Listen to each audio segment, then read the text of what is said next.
अस्सलाम वालेकुम। आज हमारी class BCom part 2 subject cost accounting और मैन्युफैक्चरिंग टॉपिक चल रहा है, जिसकी बेसिक अभी कंटिन्यू है और लेक्चर नंबर 5। ठीक है, लास्ट क्लास तक हमने क्या क्या चीज़ें कर ली थी उसको समराइज कर लें कि कोई भी चीज़ बनाने के लिए पूरे टॉपिक के अंदर, बल्कि पूरी जो आप कहते हैं कॉस्ट अकाउंटिंग के अंदर ये बेसिक उसूल है कि 3 चीज़ें चाहिए होंगी। कौन कौन सी? मटेरियल, लेबर और हेड। ठीक है, और लास्ट क्लास के अंदर हमने क्या करा था? मटेरियल कौन सा चाहिए? परचेज। यूज्ड कौन सा चाहिए? यूज्ड चाहिए। ठीक है, अच्छा सेम है ऐसे कि इसी तरीके से। और लेबर कौन सा चाहिए? असाइन। और एप्लॉयज कौन सा चाहिए? अप्लाइड। और इन तीनों के बारे में हमने पढ़ लिया था। इवन ये कि अंडर और ओवर अप्लाइड भी पढ़ लिया था। ठीक है, अब हम क्या करते हैं, इसके साथ मजीद आगे कैसे प्रोसीड करते हैं ताकि कॉस्ट ऑफ गुड्स मैन्युफैक्चर्ड की स्टेटमेंट समझ आए कि किस तरीके से होती है। यानी कि वो जो पॉइंट्स पढ़ लिए, अब आगे की रिक्वायरमेंट क्या होती है वो हम डिस्कस करते हैं। ठीक है,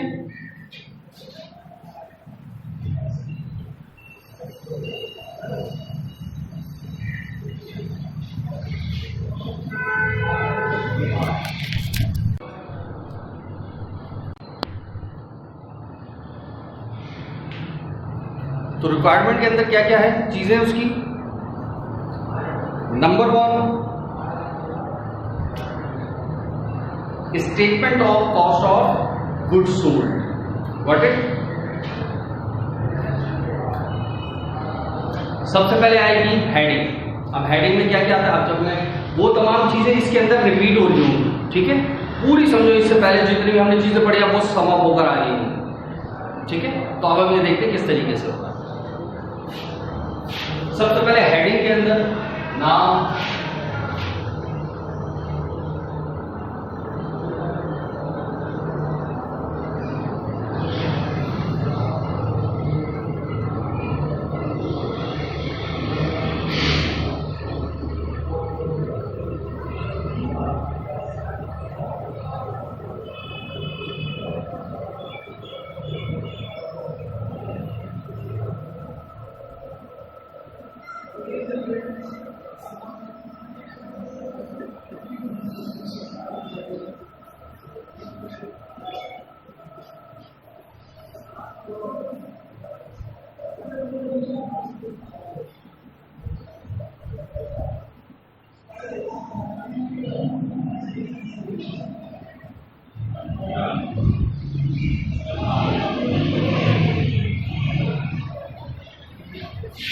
सही। सबसे पहले मेन चीज आ गई हेडिंग। अब हेडिंग में सबसे पहले मैंने क्या लिखा है? अली एंड कंपनी, कंपनी का नाम। अच्छा, इसके अंदर एहतियात क्या रखना है? शुरू में जो मिस्टर या मैसर्स रिस्पेक्ट देने के लिए लिखते हैं ना, जो लेटर्स वगैरह के अंदर लिखते हैं मिस्टर अली या मिस आलिया या मैसर्स M/S कंपनी, इनके नाम से पहले लिखते हैं। अकाउंटिंग की स्टेटमेंट्स वगैरह में इस टाइप की कोई चीज नहीं आती। नाम होगा तो सिंपल नाम आएगा अली, बस।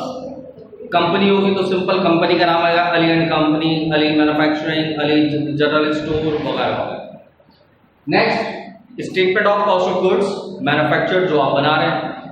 फिर आखिर में for the year ended December 31, जो भी इस तरीके से। इसमें भी छोटे छोटे पॉइंट्स क्या है, ये सारे लफ्ज कैपिटल होंगे।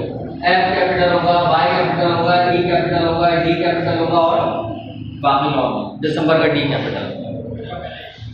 अच्छा, अब आते हैं स्टेटमेंट। स्टेटमेंट के अंदर मैन्युफैक्चर्ड, अब सबसे पहले उसूल से अंदर को क्या करना है? उसूल ये मैन्युफैक्चर्ड का मतलब जो चीज आपने बना ली, तैयार हो गई, इस साल ये माल तैयार करा, that is called statement of cost of goods manufactured. ठीक है, अच्छा, अब अगर ये स्टेटमेंट का एक दिमाग में ओवरव्यू है तो क्या होना चाहिए? हमें 3 चीजें चाहिए, material use, labour assigned, effort applied. तीनों को जमा करा क्या आ गई? मैन्युफैक्चरिंग उसमें वर्किंग प्रोसेस की ओपनिंग जमा करके वर्किंग प्रोसेस की एंडिंग माइनस कर दी, मैन्युफैक्चर्ड। याद है क्या वो जो सब शुरू के अंदर हमने छोटी छोटी कॉस्ट पढ़ी थी, प्राइम कॉस्ट क्या होती है, कन्वर्जन कॉस्ट क्या होती है, मैन्युफैक्चरिंग कॉस्ट क्या होती है, कॉस्ट ऑफ गुड्स मैन्युफैक्चर्ड क्या होती है, और प्रोडक्ट कॉस्ट क्या होती है, टोटल कॉस्ट क्या होती है। तो उसके अंदर कॉस्ट ऑफ गुड्स मैन्युफैक्चर्ड बना। अब समझो उसकी स्टेटमेंट आ रही है, ठीक है। अब स्टेटमेंट के अंदर सबसे पहले मैंने क्या बताया, तीन चीजें, material use, labour assign, effort applied, तीन बातें चाहिए। सबसे पहले ले लेते हैं मटेरियल यूज। अच्छा, इसके बारे में मैं एक छोटी सी हिंट आपको वैसे ही दे दूं। अब तीन चीजें चाहिए ना, material used, labour assigned, effort applied. अगर ये तीनों बातें सवाल में गिवन है तो आपको निकालने की जरूरत है। लास्ट क्लास के अंदर हमने क्या करा था, मटेरियल यूज कैसे निकालते हैं वो देखा था, लेबर असाइन कैसे निकालते हैं वो देखा था, एफओएच अप्लाइड के बारे में पढ़ा था, सही है। अगर ये तीनों चीजें गिवन है सवाल में तो फिर देयर इज नो नीड, वरना आपको बनाना पड़ेगा। अब वरना से क्या मुराद है, अगर सवाल के अंदर मटेरियल यूज तो गिवन नहीं है बल्कि मटेरियल का सारा डेटा दिया है, ओपनिंग दी है, एंडिंग दी है, परचेज दी है, परचेज रिटर्न दिया है, ट्रांसपोर्टेशन दिया है, वगैरह वगैरह, तो अब मटेरियल यूज निकालना पड़ेगा। फर्ज करो ये सब कुछ भी दिया हुआ और मटेरियल यूज भी गिवन है, अब क्या करें, तो डायरेक्ट मटेरियल यूज ले दो, सारे डिटेल में जाने की जरूरत ही नहीं, ठीक है। लेकिन मैं फिर भी यहां पर उस चीज को एक्सप्लेन कर दूं ताकि पुरानी चीजें दोबारा से कंफर्म हो जाए, क्योंकि पेपर में ज्यादातर इसी तरीके से सवाल है, ठीक है। तो सबसे पहले हम statement of cost of goods manufactured में क्या चाहिए, मटेरियल यूज। अब मटेरियल यूज कैसे आता है वो देख लो, तो वो सारी चीजें रिकॉल हो गई होंगी, ठीक है।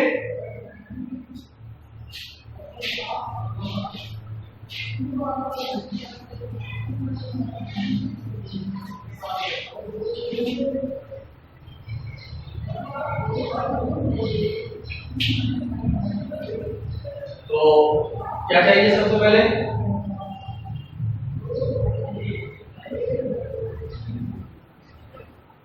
मटेरियल की ओपनिंग। सबसे पहले क्या चाहिए, मटेरियल की ओपनिंग। ओपनिंग, अच्छा मैं फिगर क्या फर्ज कर रहा हूं, सही, फर्ज करो ओपनिंग में पड़ा हुआ है 10, ठीक है। ओपनिंग में कितना पड़ा हुआ है, 10,000, 10,000।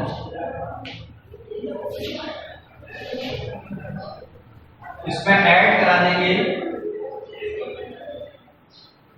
परचेजेस। परचेजेस मतलब वही डायरेक्ट मटेरियल परचेज, ये सारी डिटेल में करा चुका हूं, नम्स क्या क्या क्या लिख रहे हैं, तो मैं दोबारा बार बार तो नहीं लिखूंगा।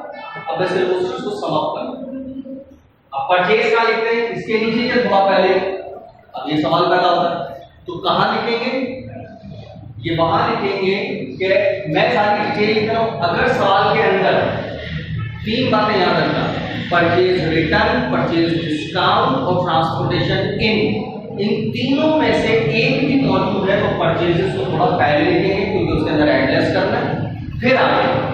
और इन तीनों में से परचेज रिटर्न, परचेज डिस्काउंट और ट्रांसपोर्टेशन इन तीनों में से कुछ भी मौजूद नहीं है तो डायरेक्ट परचेज इसके नीचे लिखते हैं।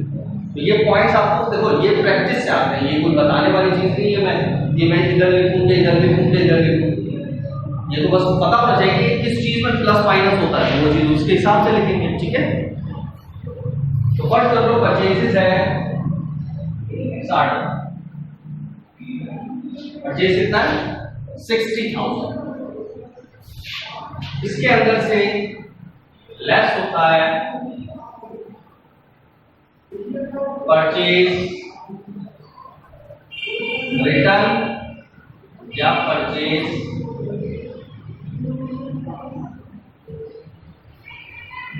डिस्काउंट। फर्स्ट करो वो कितना है 5,000, टोटल कितना हो गया 10,000, लेस करा दो कितना है 50,000। ये 50,000 असल में क्या चीज है आपकी, नेट परचेज।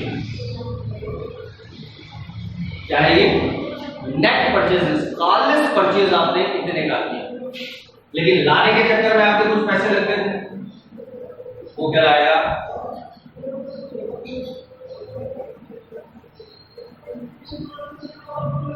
ट्रांसपोर्टेशन इन, फर्स्ट तो लाने में लगता है आपके 10,000, कितने का माल पड़ गया ये 60,000।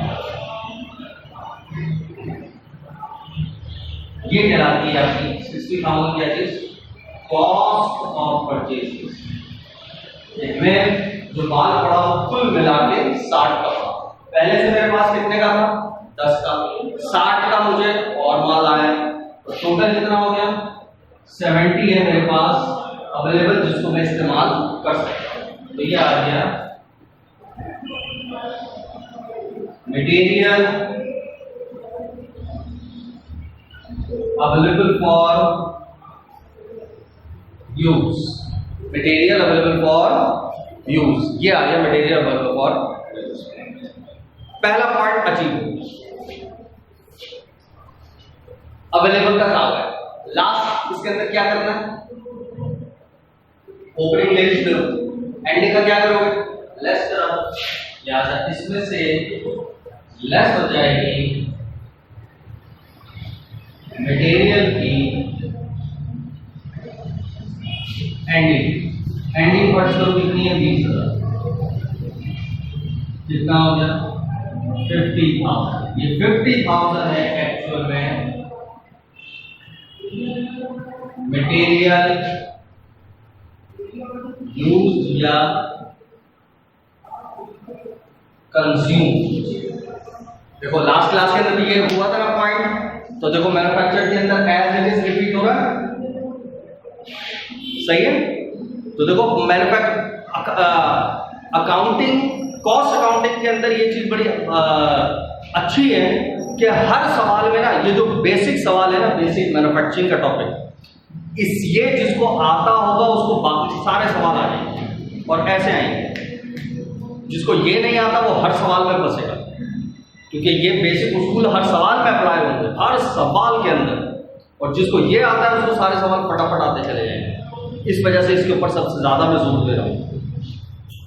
तो सबसे पहले क्या बोला था, मटेरियल यूज चाहिए। मटेरियल यूज कैसे आया, मटेरियल की ओपनिंग ली, परचेज लिया, परचेज में से रिटर्न डिस्काउंट माइनस करा, तो क्या चीज आ गई नेट, नेट के अंदर ट्रांसपोर्टेशन इन जमा करा, तो क्या आ गया कॉस्ट ऑफ परचेजेस, ठीक है। और उसके बाद ओपनिंग में जमा कर दिया तो क्या आ गया अवेलेबल, एंडिंग लेस कर दी तो क्या आ गया यूज। अब नेक्स्ट चीज क्या चाहिए लेबर, और वो भी असाइन पर, और वो क्या करेंगे ऐड कर देंगे।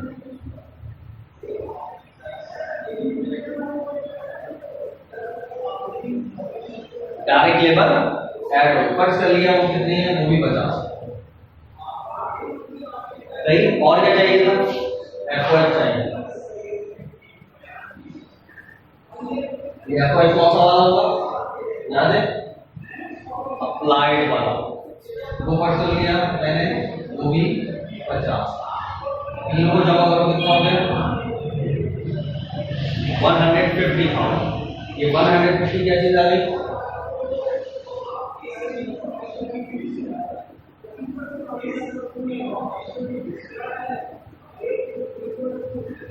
Manufacturing cost. याद आया वही बिल्कुल पहले एक दिन जब हमने छोटी छोटी चीजें पढ़ी थी तो बार बार यही अल्फाज रिपीट हो रहा था, तो अपनी सेम वही चीज आ गई। तो लिहाजा material use, labour assign, effort applied, तीनों को जमा करा क्या गया मैन्युफैक्चरिंग। क्लियर, ओके यहाँ तक मैन्युफैक्चरिंग, ठीक। अब इसके अंदर क्या करेंगे ऐड कर देंगे वर्क इन प्रोसेस की ओपनिंग, ओपनिंग कितनी है फर्स्ट करा 10,000 रुपये ओपनिंग है, तो जमा करो कितना हो गया 160। ये आपके पास क्या आ गया total work put in process, कि मैंने कुल मिला के प्रोसेस में मशीन पे टोटल 160 का माल डाला, और इसमें से लेस करा देंगे वर्क इन प्रोसेस की एंडिंग। एंडिंग कितनी आएगी फर्स्ट कर लिया आपने, एंडिंग है 20,000, कितना हो गया 140, ये आपके पास आ गई cost of goods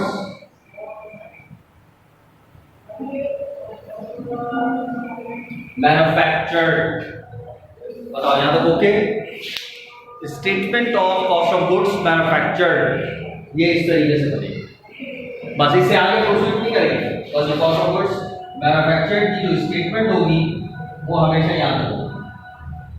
that's it. बताओ इसके अंदर कोई इशू? ये तो सिंपल है।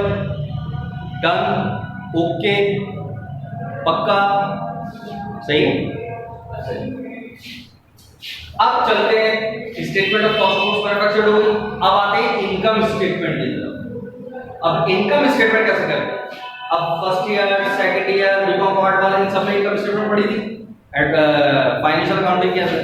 तो फाइनेंशियल अकाउंटिंग में इनकम स्टेटमेंट कैसे करते थे कुछ याद है? सबसे पहले क्या लेते थे? सेल, उसमें से cell return, sale discount less करते थे। फिर कॉस्ट ऑफ गुड्स सोल्ड की हेडिंग आती थी। फिर क्या लिखते थे? मर्चेंडाइज इन्वेंटरी ओपनिंग, फिर परचेज जमा करते थे, अवेलेबल आता था लेस एंडिंग। यहाँ पर भी बेसिक उसूली कॉन्सेप्ट वही होंगे और थोड़े से अल्फाज तब्दील होते हैं। अब अल्फाज क्या तब्दील होते हैं वो जरा देखते हैं, ठीक है? इसमें तो कोई इशू नहीं है, तो ओके सही। अच्छा, जो लेक्चर क्या लिख रहा हूं मैं बोर्ड पे वो आप अपने पास रजिस्टर के अंदर कॉपी करते जाएंगे, ठीक है? फिर मजीद और मैं कुछ ऐसे हैंडआउट्स वगैरह दूंगा जिससे आपको बहुत ज्यादा आसानी भी हो जाएगी, ठीक है?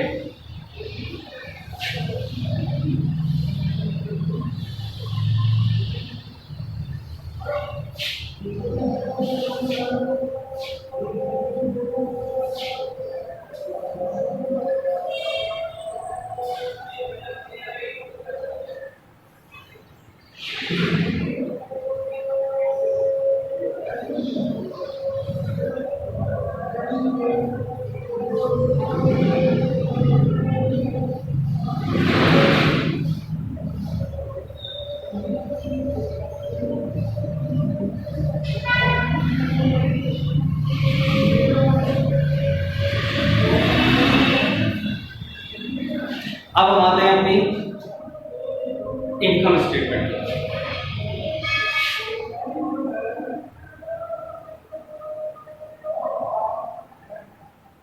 कंपनी का नाम सबसे पहले आ गया, उसके बाद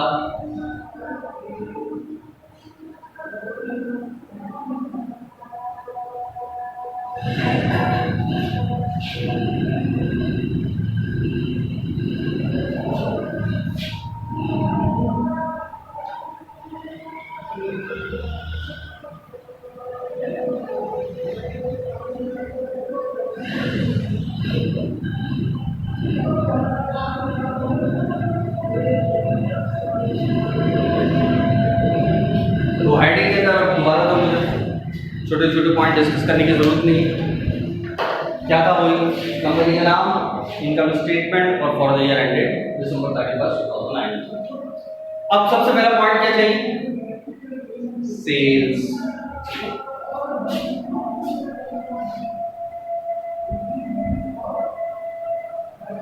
सबसे पहले क्या लेंगे? सेल्स। अब सेल्स फर्स्ट टर्म कितनी है? मैंने फर्स्ट कर लिया 1 लाख। सेल कितनी है? 1 लाख रुपए की सेल्स होगी। अब सेल्स के बाद क्या चीज, सेल्स में से क्या चीज लेस होती है? सेल रिटर्न और सेल डिस्काउंट। तो लिहाजा इसमें से लेस हो जाएगा क्या क्या चीज? सेल रिटर्न और सेल्स डिस्काउंट।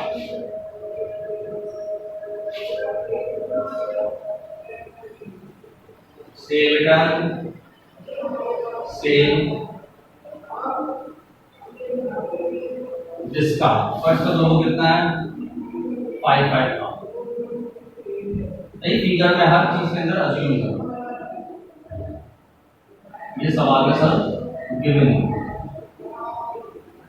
कितना आ गया? 90,000। ये क्या चीज आ गई आपके पास? नेट सेल्स, ठीक है? क्या चीज आ गई आपके पास? Net sales. अब फिर क्या heading I? Cost of goods sold.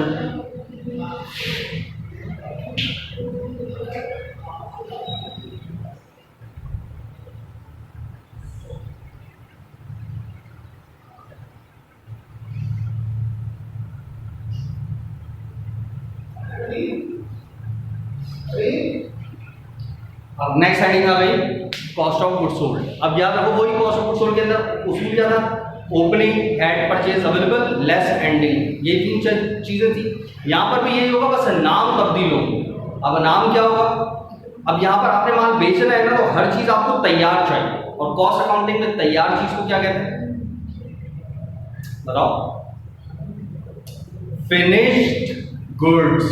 क्या कहते हैं, फिनिश्ड गुड्स, तैयार माल जो पहले से तैयार है, आपके पास ऑलरेडी पहले से पड़ा हुआ है, तो वो कहलाता है फिनिश्ड गुड्स की ओपनिंग। और साल के एंड में जो बच गया तैयार, वो कहलाता है फिनिश्ड गुड्स की एंडिंग। और जो मैंने इस दफा बनाया था वो क्या था, वो कहलाता है कॉस्ट ऑफ गुड्स मैन्युफैक्चर्ड। क्या कहलाता है, कॉस्ट ऑफ गुड्स मैन्युफैक्चर्ड कहलाता है। अच्छा, वो जो अभी इससे पहले स्टेटमेंट बनाई थी वो क्या था, वो इस साल की फिनिश्ड गुड्स थी। क्लियर? तो फर्स्ट करो, अब सबसे पहले आपने क्या लेना है, फिनिश्ड गुड्स की ओपनिंग।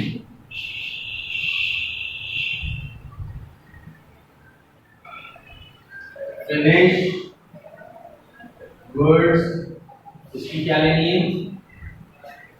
ओपनिंग। ओपनिंग मैंने फर्स्ट कर लिया, फिनिश्ड गुड्स की ओपनिंग मेरे पास पड़ी हुई है 10,000। सही। अब इसमें मैंने ऐड क्या कराना है, इस दफा जो मैंने माल तैयार करा, इस दफा मैंने जो माल तैयार करा उसका नाम कॉस्ट ऑफ गुड्स मैन्युफैक्चर्ड। इसका नाम क्या है, कॉस्ट ऑफ गुड्स मैन्युफैक्चर्ड। अब मैन्युफैक्चर्ड फर्स्ट, अच्छा मैं यहाँ पर ऑफिशियल वाला नहीं है, बल्कि अब जो है जो मैंने फर्स्ट कर रहा हूँ फिगर्स वो ले रहा हूँ, क्योंकि मैंने यहाँ पर सेल अपनी मर्जी से ली है, तो ये तमाम चीजें भी मैं अपनी मर्जी से ले रहा हूँ। तो फर्स्ट कर लिया, फिनिश्ड गुड्स की ओपनिंग में हमारे पास कितने पड़ा हुआ है 10,000, और इस दफा मैंने जो माल तैयार करा वो कितने का है, वो है 60,000। सही। तो कुल मिलाकर मेरे पास कितने का हो गया 70,000। ये मेरे पास आ गया finished goods available for sales, finished goods available for sale। अब इसमें से मैं लेस करा दूंगा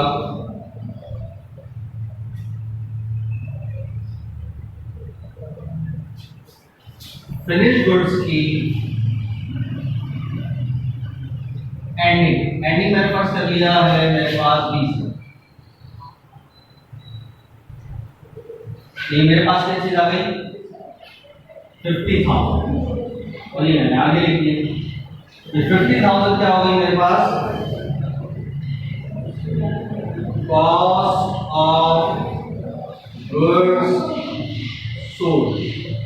ये मेरे पास क्या आ गई, कॉस्ट ऑफ गुड्स सोल्ड, जो मैंने हेडिंग बनाई। अब देखिए हम जो एडवांस के अंदर करते थे वो क्या होता था, मर्चेंडाइज की ओपनिंग ली, ऐड करा परचेज तो अवेलेबल आया, लेस करी एंडिंग तो कॉस्ट ऑफ गुड्स सोल्ड। यहां पर भी कोई काम है, बस सिर्फ नाम चेंज हो। फिनिश्ड गुड्स की ओपनिंग ली, उसमें cost of goods manufactured add कर दिया, तो आपके पास क्या आ गए अवेलेबल, और फिर अवेलेबल में से फिनिश्ड गुड्स की एंडिंग को लेस करवा दिया, तो आपके पास आ गई कॉस्ट ऑफ गुड्स सोल्ड। और इसके बाद का आगे क्या प्रोसेस है, कॉस्ट ऑफ गुड्स सोल्ड को नेट सेल्स में से लेस करा देंगे तो क्या आ जाएगा, ग्रॉस प्रॉफिट। ऐसी है ना। अगर मैं इसे यही सवाल अगर है, इसमें 2 पॉइंट्स बताने वाला हूं मैं, इस वजह से यहाँ क्या पहला पॉइंट क्या है, अगर सवाल के अंदर अंडर अप्लाइड या ओवर अप्लाइड फैक्ट्री ओवरहेड मौजूद नहीं है, सही, ये सवाल में होते हैं या नहीं, 99% तो नहीं होता, लेकिन फर्ज करो अगर है तो फिर चेंज हो जाएगा। तो फर्ज कर ला पहला पॉइंट, अगर अंडर अप्लाइड या ओवर अप्लाइड सवाल के अंदर मौजूद नहीं है, तो फिर क्या करेंगे, same as previous, cost of goods sold आ गया, सेल में से कॉस्ट निकाल दी, ग्रॉस प्रॉफिट आ गया, उसमें से ऑपरेटिंग एक्सपेंस से लेस करें, नेट प्रॉफिट आ गया, खत्म। क्लियर है यहाँ तक, ठीक है। अच्छा, अब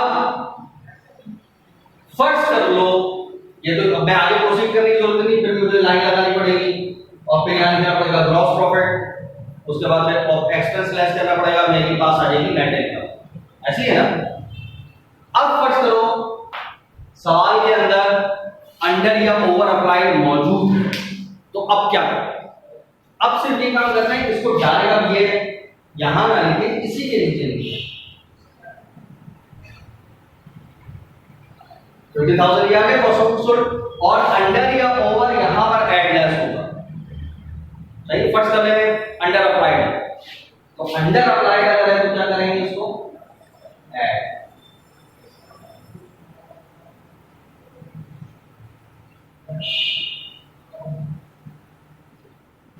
अंडर अप्लाइड एफओएच को क्या करेंगे हम, ऐड। अच्छा, ओवर होगा तो क्या करते हैं, लेस। ओवर का मतलब मैंने ज्यादा डाल दिया तो लेस करा देंगे, अंडर इसका मतलब कम है तो मैं ऐड कराता हूं। फर्ज करो कितना है, 2000, तो वो ऐड हो जाए तो कितना हो जाए, 52। बात वही है, ये भी फिर वही आएगी cost of goods sold.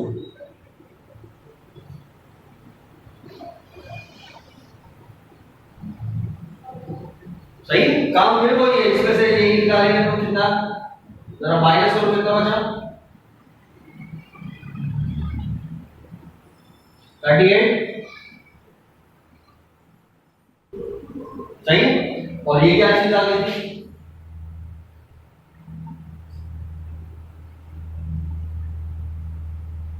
Gross profit. सही, इससे पहले हमने क्या पढ़ा था, इससे पहले क्या था, ये चीज आ गई थी कॉस्ट, तो कॉस्ट से सेल में से कॉस्ट निकाला तो क्या आ गया, तब भी ग्रॉस प्रॉफिट। और फिर वही आप आगे भी वही सेम प्रोसेस होगा कि इसमें से क्या लेस करा देंगे, ऑपरेटिंग एक्सपेंस।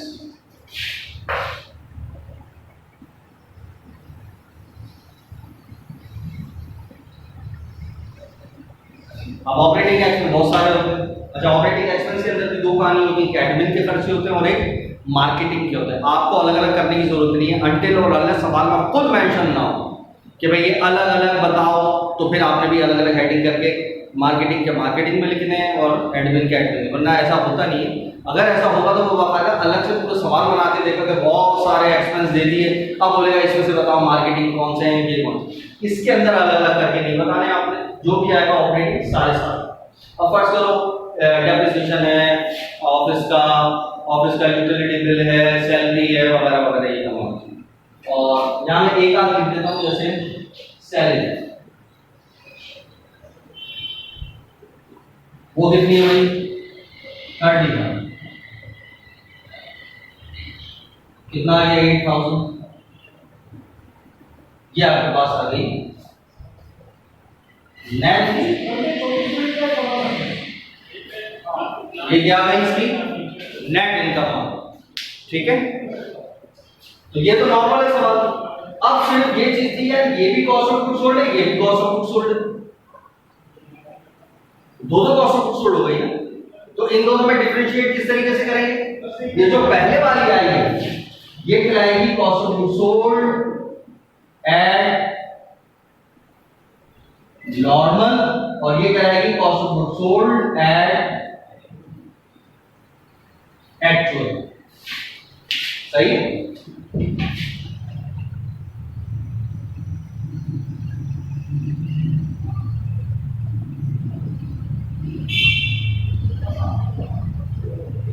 ये पॉइंट क्लियर हो गया। तो जो पहले वाली होगी उसको हम क्या बोलेंगे, cost of goods sold at normal, और दूसरी वाली को हम बोलेंगे cost of goods sold at actual. Clear, बात है पूरी। देखो इनकम स्टेटमेंट सेम होता है। उसके बाद ग्रॉस प्रॉफिट के बाद अगर कोई ऑपरेटिंग एक्सपेंस है तो लेस करा देते हैं, कोई अदर इनकम वगैरह होती है, कमीशन इनकम, ये कुछ इस टाइप की, तो वो ऐड हो जाती है, तो एंड के अंदर आ जाता है नेट इनकम। याद रखिए। अच्छा, देखो यहाँ पर भी आपको वो छोटा बेसिक के अंदर जो मैंने कराया था छोटे छोटे पॉइंट्स, वो चीज़ क्लियर होगी, what is the difference between profit और इनकम। अब देखो यहाँ पर हमेशा क्या बोलते हैं, ग्रॉस प्रॉफिट। कभी आपने नोटिस किया कि इसको ग्रॉस इनकम क्यों बोलते हैं? यहाँ पर क्या है, नेट इनकम, हम इसको नेट प्रॉफिट बल्कि लिख भी देते होंगे, ऐसा करा होगा, नेट इनकम, नेट प्रॉफिट वगैरह। वैसे इतना बड़ा कोई इशू नहीं है, लेकिन जो एक उसूली तौर के ऊपर है वो क्या है कि अभी रेवेन्यू में से कॉस्ट निकलती है तो प्रॉफिट आता है, और उस प्रॉफिट में से एक्सपेंस माइनस हो जाते हैं तो फिर आपके पास इनकम आता है। क्लियर? बात तो अगर इसको पूरे को पूरी इनकम स्टेटमेंट को सारा सम अप कर दें तो क्या कहानी थी? सबसे पहले हमने क्या लेना है? सेल्स। सेल्स में से क्या लेस होता है? सेल। अच्छा, अब ये तमाम चीजों को आपने एक एक नजर देखते भी चले जाना। तो सबसे पहले क्या चीज थी? सेल्स। सेल्स में से क्या लेस हो गया? सेल रिटर्न और सेल्स डिस्काउंट। तो आपके पास आ गई नेट सेल्स। ठीक है। अच्छा, अगर इन दोनों में से कोई एक मौजूद हो तो फिर यहां लिख के आगे लिखने की जरूरत नहीं, डायरेक्ट उसको इसके नीचे लिखे और लेस करा दे, नेट सेल आ जाएगा। और फर्स्ट करो इन दोनों में से सवाल में कुछ भी मौजूद नहीं, फिर क्या करेंगे? तो बस आप क्या बस ये लिखेंगे सेल्स दैट्स इट, उसके बाद हेडिंग आ जाएगी कॉस्ट ऑफ गुड्स सोल्ड। इसका मतलब यही आपके पास नेट सेल लिखने की जरूरत है। ठीक है। नेक्स्ट आ जाओ, हेडिंग है cost of goods sold. Cost of goods sold में सबसे पहले क्या लेंगे? फिनिश्ड गुड्स की ओपनिंग। ये सवाल में हो भी सकती है और नहीं भी हो सकती, दोनों बातें हो सकती है। सही? अगर है तो ले लें, नहीं है तो छोड़ दें। अब छोड़ने के दो मकसद है, या तो लिखो ही नहीं, या लिखो और आगे लिखो नहीं, या डैश डाल दो। दोनों तरीके हो सकते हैं, कोई हर्ज नहीं। फिर आएगा कॉस्ट ऑफ गुड्स मैन्युफैक्चर्ड, ये तो अंडरस्टूड होगा ही होगा। और ये कहां से आएगा? Statement of cost of goods manufactured से आएगा। ठीक है, वो आप पहले कंप्यूट कर चुके होंगे या सवाल के अंदर गिवन होगा वगैरह। दोनों को जमा करेंगे तो क्या आ जाएगा? Available for sale. अच्छा, यहां पर आता है अवेलेबल फॉर सेल, लेकिन जब कॉस्ट ऑफ गुड्स मैन्युफैक्चर जब आप बना रहे थे वहां पर क्या होता है? Goods available for use. तो बात समझ ये होता है कि थोड़ा सा इंसान अगर उसके दिमाग में जरा सा भी कुछ आगे पीछे हो तो क्योंकि available for sale, available for sale 3 साल से पढ़ते हुए आ रहे होते हैं तो वो रट जाता है। तो वहां पर भी हम लिख देते हैं गलती से अवेलेबल फॉर सेल। वो होता है अवेलेबल, मैन्युफैक्चर्ड में आता है अवेलेबल फॉर यूज। सही है, जब आप मटेरियल की कैलकुलेशन कर रहे हैं। अब यहां पर आ जाए, उसके बाद अवेलेबल में से क्या लेस करा देंगे? मटेरियल की एंडिंग। मटेरियल की एंडिंग जैसे लेस होगी तो आपके पास आ जाएगा कॉस्ट ऑफ गुड्स सोल्ड। यहां पर एहतियात बताई मैंने, क्या बताई थी? दो चीजें याद रखना, अगर सवाल के अंदर अंडर अप्लाइड या ओवर अप्लाइड मौजूद है, फट पहला केस नहीं है, तो अब क्या करना है? बस यही जो कॉस्ट ऑफ गुड्स सोल्ड है इसी को आगे लिखना है, सेल में से लेस कराना है, ग्रॉस प्रॉफिट आ गया, ऑपरेटिंग एक्सपेंस लेस कराना है, नेट इनकम आ गई। क्लियर? और दूसरा केस क्या है? अगर अंडर अप्लाइड या ओवर अप्लाइड मौजूद है तो अब क्या करना है? तो ये जो कॉस्ट ऑफ गुड्स सोल्ड है इसको यहां नहीं लिखना बल्कि डायरेक्ट इसके नीचे लिखना है, और फिर अंडर ओवर यहां ऐड लेस होगा। अगर अंडर है तो ऐड और ओवर है तो लेस, और फिर जो कॉस्ट ऑफ गुड्स सोल्ड है वो आगे। और ये दोनों कॉस्ट ऑफ गुड्स सोल्ड है तो फर्क क्या होगा? जो पहले आई थी वो एट नॉर्मल, जो बाद में आई वो एट एक्चुअल और टैक्स। आगे तो सेम ही प्रोसेस किया। फिर दोबारा नेट जब ग्रॉस प्रॉफिट आ जाएगा तो उसमें से ऑपरेटिंग एक्सपेंस लेस करके अगर कोई अदर इनकम है तो ऐड करा दे, दैट्स इट, खत्म हो गया। क्लियर? अच्छा, इसके अंदर एक छोटा पॉइंट और, अभी जैसे मैंने आपको क्या बताया, अगर सवाल के अंदर अंडर या ओवर अप्लाइड नहीं है तो आपने इसे सिंपल सॉल्व करनी है ना, और अगर लिखा हुआ है तो ऐसे करनी है। अच्छा, फर्स्ट करो, साफ साफ तो नहीं लिखा हुआ कि ये अंडर अप्लाइड है ये ओवर अप्लाइड, बल्कि उसने अंडर और ओवर जिस तरीके से निकलता है वो सारी चीजें दी गई है। और याद है लास्ट क्लास में हमने किया था अंडर अप्लाइड और ओवर अप्लाइड कब निकलता है? जब एफओएच अप्लाइड और एफओएच एक्चुअल दोनों सवाल में मौजूद है तो तब उन दोनों का डिफरेंस अंडर या ओवर होता है। याद आया? इसमें भी मैं स्टेप्स बता दूं, सवाल के अंदर अगर सिर्फ एक ही दफा एफओएच लिखा है तो वो अंडरस्टूड है, कौन सा होगा? एफओएच अप्लाइड, और उसी के जरिए सवाल सॉल्व होता है। तो फिर अंडर ये एक्चुअल या अंडर ओवर का कोई सवाल ही पैदा नहीं होता, क्योंकि एक ही दफा है तो वो अप्लाइड है। अप्लाइड के जरिए सवाल सॉल्व हो जाएगा, कोई जरूरत नहीं है अंडर अप्लाइड निकालने की या ओवर अप्लाइड। अंडर ओवर सिर्फ किस सूरत में निकलेगा? जब एफओएच अप्लाइड और फिर एफओएच एक्चुअल भी मौजूद हो, तो दोनों का डिफरेंस होगा तो वो आएगा, वरना वो नहीं आएगा। ठीक है? अच्छा, अब फर्स्ट कर लो सवाल के अंदर दोनों मौजूद है, अप्लाइड भी और एक्चुअल भी। अलग से कैलकुलेट करके नहीं दिया, लेकिन ये दोनों चीजें गिवन है। तो अब क्या करें? अब वो आपको फिर दोनों का डिफरेंस निकालना पड़ेगा और उससे क्या आएगा अंडर ओवर, और वो फिर यहाँ पर कैलकुलेशन होगा। क्लियर?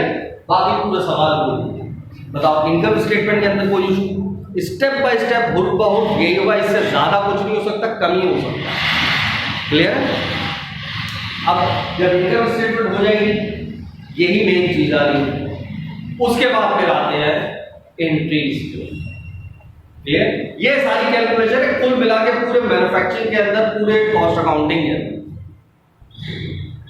ठीक है, इसको अच्छे से करना है और कोई खास चीज नहीं, वो ये एडवांस वाली चीज है, बस थोड़ा सा अल्फाज तब्दील हो। ठीक है, इसके बाद फिर आप इंशाल्लाह नेक्स्ट लेक्चर के अंदर आगे एंट्रीज की तरफ प्रोसीड करेंगे कि जर्नल एंट्रीज और एडजस्टिंग एंट्रीज और क्लोजिंग एंट्रीज इसके अंदर कौन कौन से आते हैं। वो भी गिनती की 2-4 है, बस वही बार बार रिपीट होती है। ठीक है,